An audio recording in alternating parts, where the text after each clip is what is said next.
بسم اللہ الرحمن الرحیم الحمدللہ رب العالمین والصلاة والسلام علی سیدنا و حبیبنا محمد وعلی آلہ واصحابہ اجمعین۔ آج ہم زکوٰۃ کا معنی اور اس کی اہمیت کیا ہے اس بارے میں بات کریں گے۔ عربی لغت میں زکوٰۃ کا معنی ہے پاکی، بڑھوتری، نشو و نما، زیادہ ہونا۔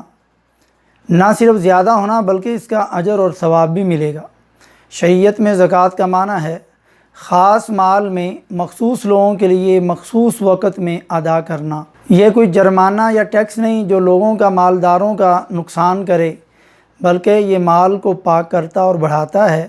جیسا کہ ایک صحابی فرماتے ہیں کہ میں نے رسول اللہ صلی اللہ علیہ وسلم کو فرماتے ہوئے سنا، آپ صلی اللہ علیہ وسلم فرما رہے تھے، 3 باتوں پر قسم کھاتا ہوں اور ان کو بیان کر رہا ہوں۔ ما نقص مال عبد من صدقہ، ترمذی شریف کی 2325 نمبر حدیث ہے۔ کسی بندے کے مال میں زکوٰۃ یعنی صدقہ دینے سے کوئی کمی نہیں آتی۔ اب تو آپ صلی اللہ علیہ وسلم کا فرمان اور پھر آپ صلی اللہ علیہ وسلم کی قسم اٹھانے سے ایک مسلمان مالدار کو پختہ یقین ہو جانا چاہیے کہ عام صدقے اور زکوٰۃ ادا کرنے سے کبھی مال کم نہیں ہو سکتا، اور یہ زکوٰۃ کوئی زیادہ نہیں، اللہ کی عبادت سمجھ کر اپنے مال میں سے جب وہ نصاب کو پہنچ جائے تو صرف 2.5% زکوٰۃ نکالنا۔ جو آپ اپنی رقم کو 40 پر تقسیم کرنے سے 2.5% نکال سکتے ہیں۔ جتنی بھی رقم ہو جو نصاب کے بعد لاکھوں کروڑوں میں پہنچ جائے، حساب مشکل لگے، اس رقم کو 40 پر تقسیم کریں تو وہ 2.5% آپ کی زکوٰۃ نکل آئے گی۔ زکوٰۃ کب فرض ہوئی تھی؟ زکوٰۃ کا حکم مکہ میں نازل ہو چکا تھا۔ جیسے حضرت ابو سفیان رضی اللہ تعالیٰ عنہ جو ابھی تک مسلمان نہیں ہوئے تھے، انہوں نے شاہ روم کے دربار میں ذکر کیا، لیکن اس کی تفصیلات اور حدود ہجرت کے دوسرے سال مدینہ منورہ میں نازل ہوئے۔ زکوٰۃ کا حکم، زکوٰۃ قرآن اور حدیث اور اجماع سے ہر مالدار مسلمان، مرد ہو یا عورت، بالغ ہو یا نابالغ، عاقل ہو یا مجنون، مگر جب صاحب نصاب ہو اس پر سال گزر جائے تو زکوٰۃ دینا فرض ہو جاتا ہے۔ زکوٰۃ کی اہمیت قرآن سے اللہ تعالیٰ نے فرمایا، یا ایھا الذین آمنوا انفقوا من طیبات ما کسبتم، سورہ البقرہ آیت نمبر 267 میں فرمایا، اے ایمان والو اس پاک مال میں جو تم کماتے ہو خرچ کرو۔ دوسرے مقام پر اللہ رب العزت نے فرمایا، وَأَقِیمُوا الصَّلَاةَ وَآتُوا الزَّکَاةَ، سورہ بقرہ کی 43 نمبر آیت میں، اور نماز قائم کرو اور زکوٰۃ ادا کرو۔ قرآن پاک میں اکثر مقامات میں جہاں بھی نماز کا ذکر آیا ہے وہیں پر زکوٰۃ ادا کرنے کا ساتھ میں ذکر ہوا ہے، اور یہ تقریباً 80 یا 82 جگہوں پر قرآن پاک میں نماز کے ساتھ زکوٰۃ کا ذکر ہوا ہے۔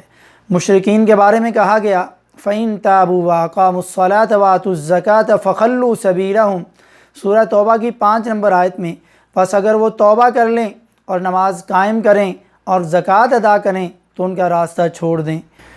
چوتھے مقام پر اللہ رب العزت نے فرمایا، خُذْ مِنْ أَمْوَالِهِمْ صَدَقَةً تُطَہِّرُهُمْ وَتُزَکِّیہِمْ بِهَا وَصَلِّ عَلَیہِمْ إِنَّ صَلَاتَکَ سَکَنٌ لَهُمْ، سورہ توبہ کی 103 نمبر آیت میں، ان کے مالوں میں صدقہ یعنی زکوٰۃ وصول کریں اور انہیں پاک کریں اور ان کا تزکیہ کریں اور ان کے لیے دعا کریں، آپ کی دعاؤں سے ان کو سکون ملتا ہے۔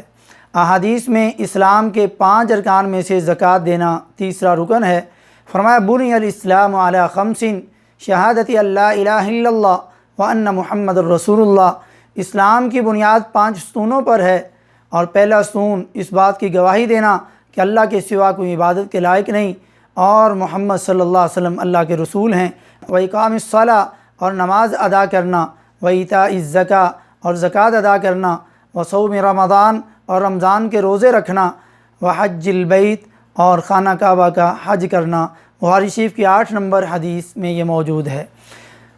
دوسری حدیث، جب حضرت معاذ ابن جبل رضی اللہ تعالیٰ عنہ کو یمن کی طرف روانہ کیا تو فرمایا، ادعوہم الی شہادت اللہ الہ الا اللہ وانی رسول اللہ، آپ ان کو بلانا ایک اللہ کی طرف کہ وہ گواہی دیں کہ اللہ کے سوا کوئی عبادت کے لائق نہیں اور میں محمد صلی اللہ علیہ وسلم اللہ کا رسول ہوں۔ فَإِنْهُمْ أَطَاعُوا لِذَلِكَ، پس اگر وہ اس چیز میں تیری اطاعت کریں، تیری بات کو تسلیم کر لے، فعالمہم ان اللہ افترض علیہم 5 صلوات فی کل یوم ولیلہ، پس پھر آپ ان کو بتانا کہ اللہ رب العزت نے تمہارے اوپر دن اور رات میں 5 نمازیں فرض کی ہیں۔ فَإِنْهُمْ أَطَاعُوا لِذَلِكَ، پس اگر وہ اس بات کو تسلیم کر لیں، فَأَعْلِمْهُمْ أَنَّ اللَّهَ افترض عَلَيْهِمْ صَدَقَةً تُؤْخَذْ مِنْ أَغْنِيَائِهِمْ وَتُرَدُّ عَلَى فُقَرَائِهِمْ، پس تم ان کو بتانا کہ اللہ رب العزت نے تمہارے اوپر صدقہ فرض کیا ہے، تو تم ان کے امیر لوگوں میں سے انہیں لے کر کے ان کے غریب لوگوں پر تقسیم کر دینا۔ یہ بخاری شریف کی 1395 نمبر حدیث ہے۔ یہاں اس حدیث میں زکوٰۃ پر لفظ صدقہ کا اطلاق کیا گیا ہے، اور بھی بہت سی آیات اور احادیث سے زکوٰۃ کی اہمیت واضح ہوتی ہے۔ اللہ رب العزت ہمیں قرآن و حدیث سے یہ زکوٰۃ کی اہمیت سن کر کے صحیح طریقے سے زکوٰۃ ادا کرنے کی توفیق نصیب فرمائے۔ وما توفیقی الا باللہ۔